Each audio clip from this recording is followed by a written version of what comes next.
Hello student, आज के इस वीडियो लेक्चर में हम डेटा स्ट्रक्चर के कितने प्रकार होते हैं, कितने टाइप्स के डेटा स्ट्रक्चर होते हैं, इस बारे में हम बात करेंगे। चलिए शुरू करते हैं।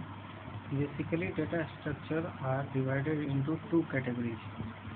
पहला लीनियर डेटा स्ट्रक्चर और दूसरा non linear data structure. Linear data structure में हम जब भी डेटा को स्टोर करते हैं लीनियर वे में स्टोर करते हैं, मतलब कि एक डेटा स्टोर हुआ, उसके बाद दूसरा डेटा स्टोर करते हैं, उसके बाद तीसरा डेटा स्टोर करते हैं। इस तरह से हम लीनियर डेटा स्ट्रक्चर में डेटा को स्टोर करते हैं।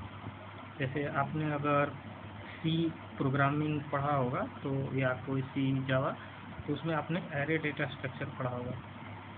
तो एरे में हम बेसिकली क्या करते हैं, एक डेटा एक दूसरे के बाद स्टोर करते हैं। नॉन लीनियर डेटा स्ट्रक्चर में क्या होता है कि हमारा जो डेटा होता है वो लीनियर वे में नहीं होता है, मतलब कि वो या तो ट्री के फॉर्म में हो सकता है, एक दूसरे के बाद हो सकता है, या वो ग्राफ के फॉर्म में हो सकता है, इस तरह से। तो चलिए आगे देखते हैं लीनियर डेटा स्ट्रक्चर क्या होता है। जैसे हमने बोला, in linear data structure the elements are arranged in sequence one after the other। हमने बताया कि एक के बाद दूसरा डेटा स्टोर किया जाता है इसमें। Since elements are arrange in particular order they are easy to implement. यह लीनियर डेटा स्ट्रक्चर जो होता है वो कह सकते हैं नॉन लीनियर डेटा स्ट्रक्चर के मुकाबले यह इजी टू इम्प्लीमेंट होता है। हाउएवर, लेकिन आप देख सकते हैं when the complexity of the program increase, मतलब कि अगर the linear data structures might not be the best choice because of operational complexity. मान चलिए अगर हमें बहुत सारा स्टूडेंट्स का रोल नंबर इसमें हमें मेमोरी में से रखना है, तो अगर हमारे पास 10 स्टूडेंट्स का डेटा है तो वो तो ईजिली हम रख सकते हैं, लेकिन 1000 स्टूडेंट्स, तो जैसे जैसे अगर हम इसमें लीनियर डेटा स्ट्रक्चर का यूज़ करेंगे तो क्या होगा कि अगर 10 स्टूडेंट्स का रोल नंबर स्टोर करने में अगर हमें 10 सेकंड का टाइम लगता है, वहीं जैसे ही अगर हम 1000 स्टूडेंट का डेटा स्टोर करते हैं तो उसमें हमें 1000 सेकंड्स का टाइम लगेगा। ये जैसे प्रोग्राम में तो कोई भी एग्जीक्यूशन टाइम मिली सेकंड में होता है, हमने सेकंड्स का सेकंड का एग्जांपल लिया आपको समझाने के लिए। चलिए आगे देखते हैं। अब देखते हैं कि लीनियर डेटा स्ट्रक्चर कितने प्रकार के होते हैं। पहला है array data structure. In an array element in memory are arrange in continuous memory.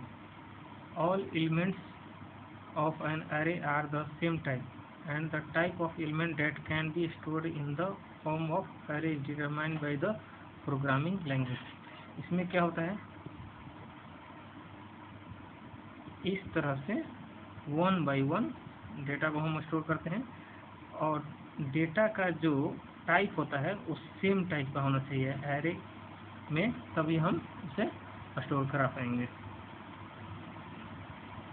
ये देखिए एग्जांपल, इसका जो इंडेक्सिंग जो स्टार्ट है 0 से है। जैसे हमें कभी भी इसको एक्सेस करना हो तो हम 0 से एक्सेस कर सकते हैं, अगर सेकंड ये थर्ड एलिमेंट एक्सेस करना हो तो इंडेक्स 2 से एक्सेस कर सकते हैं, इस तरह से। दूसरा है stack data structure. In stack data structure elements are stored in the LIFO principle. LIFO principle का मतलब लास्ट इन फर्स्ट आउट, कहने का मतलब जो लास्ट में आएगा, जो सबसे अंत में आएगा, वो पहले बाहर जाएगा। That is the last element stored in a stack will be remove first. The last element stored in the stack will be remove first. ये इसका प्रिंसिपल है, कह सकते हैं ये इसका रूल है, ये इसी तरह वर्क करेगा। It work just like a pile of plate where the last plate kept on the pile will be remove first. एक एग्जांपल लेते हैं। जैसे आपने किचन में देखा होगा कि 5 से 6 थाली हैं, तो एक दूसरे के ऊपर रहनी चाहिए। तो जो सबसे लास्ट वाला थाली है, जो सबसे नीचे वाला थाली है, उसे पहले रखा गया होगा, दूसरा वाला उसके बाद, तीसरा वाला उसके बाद और चौथा वाला उसके बाद। लेकिन अगर जब हमें इसे एक एक करके निकालना होगा तो जो लास्ट में रखा गया है उससे हम पहले निकालेंगे। कहने का मतलब कि जो लास्ट में इन हुआ है वो फर्स्ट आउट होगा। इस तरह से स्टैक डेटा स्ट्रक्चर वर्क करता है।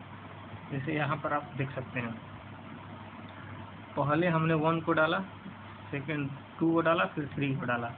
एक ये पहले ये मेरा एम्प्टी स्टैक था, ठीक, उसमें हमने डेटा को इंसर्ट किया। अब जब भी डेटा हम निकाल सकते हैं, ये 1 को नहीं निकाल सकते हैं, 2 को नहीं निकाल सकते हैं। जब भी हम निकालेंगे पहले 3 निकालेंगे, फिर अगर निकालना होगा तो 2 को निकालेंगे, फिर निकालना होगा तो इस तरह से 1 को निकाल लेंगे। मतलब पहले 3 निकालेंगे तभी हम 2 को निकाल पाएंगे। इस तरह से वर्क करता है। चलिए, Q data structure. Unlike stack, the Q data structure works in the FIFO. इसमें क्या होता है, फर्स्ट इन, फर्स्ट आउट। कहने का मतलब जो पहले आएगा वो पहले बाहर जाएगा। Where the first element stored in the queue will be removed first. It works just like a queue of the people in the ticket counter, where first person on the queue will be get the ticket first. कहने का मतलब मान चलिए एक ticket counter है, बहुत सारे लोग यहाँ पर लाइन लगाकर खड़े हैं टिकट लेने के लिए। तो ये जो टिकट काउंटर के पास में बंदा दिख रहा है, जो लोग दिख रहे हैं, वो सबसे पहले आया होगा पहले, तो उसे टिकट पहले मिलेगा, फिर उसके बाद इसे मिलेगा। इसी प्रकार क्यू डेटा स्ट्रक्चर वर्क करता है। जैसे देखिए, हमने पहले, जैसे ये ले लेते हैं, पहले हमने इसे 3 को ऐड किया होगा, पहले मेरा 3 आया होगा, उसके बाद ये 1 नंबर वाला आया होगा, फिर उसके बाद 2। ये समझने के लिए, जैसे 1 नंबर नेम का व्यक्ति है, 3 नेम का व्यक्ति है, 2 नेम का व्यक्ति है, तो ये पहले जाएगा। Linked list data structure. In linked list data structure, data elements are connected through a series of nodes, and each node contains the data items and address to the next node. इसमें क्या होता है कि हमारे साथ साथ इसमें एक डेटा पार्ट होता है और एक नोड पार्ट होता है। ये पूरा एक नोड होता है, इसमें नोड नहीं, ये स्ट्रक्चर, ये पूरा नोड होता है, पूरा एक नोड होता है। इसमें ये एड्रेस होता है, एड्रेस ऑफ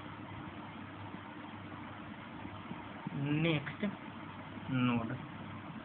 कहने का मतलब मेरे पास बहुत सारा डेटा है और डेटा अलग अलग नोड पर, तो यहाँ पर हम एक उस एड्रेस नेक्स्ट जो नोड पर जो हमारा डेटा स्टोर है उसका एड्रेस हम यहाँ पर स्टोर कर देंगे।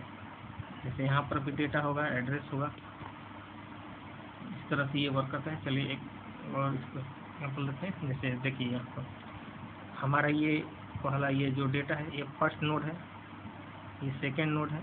यहाँ पर ये जो मेरा नेक्स्ट है, यहाँ से इसका जो एड्रेस है, इस नोड का पूरा एड्रेस है, यहाँ पर ये होल्ड करके रखता है। फिर ये जो है, ये पूरा जो नोड है, इसका एड्रेस ये होल्ड करके रखता है, ठीक है। और लास्ट में अभी मेरे पास कोई नोड नहीं है, तो उस लास्ट वाला जो हमारा नेक्स्ट होता है वो नल को पॉइंट करता है। और फर्स्ट हम एक पॉइंटर रखते हैं कि इसे हम ट्रैवर्स कर सकें, एक एक एलिमेंट को निकाल सके या एक एक एलिमेंट को इसमें इंसर्ट कर सकें, इसलिए एक हेड नाम का पॉइंटर को हम पहले से पॉइंट करा के रखते हैं, ठीक है। तो अगले लेक्चर वीडियो में हम नॉन लीनियर डेटा स्ट्रक्चर के बारे में जानेंगे, और उसके बाद फिर हम एक एक करके पूरी अच्छे तरीके से कोड के साथ हम लीनियर डेटा स्ट्रक्चर और नॉन लीनियर डेटा स्ट्रक्चर को समझेंगे। चलिए, धन्यवाद।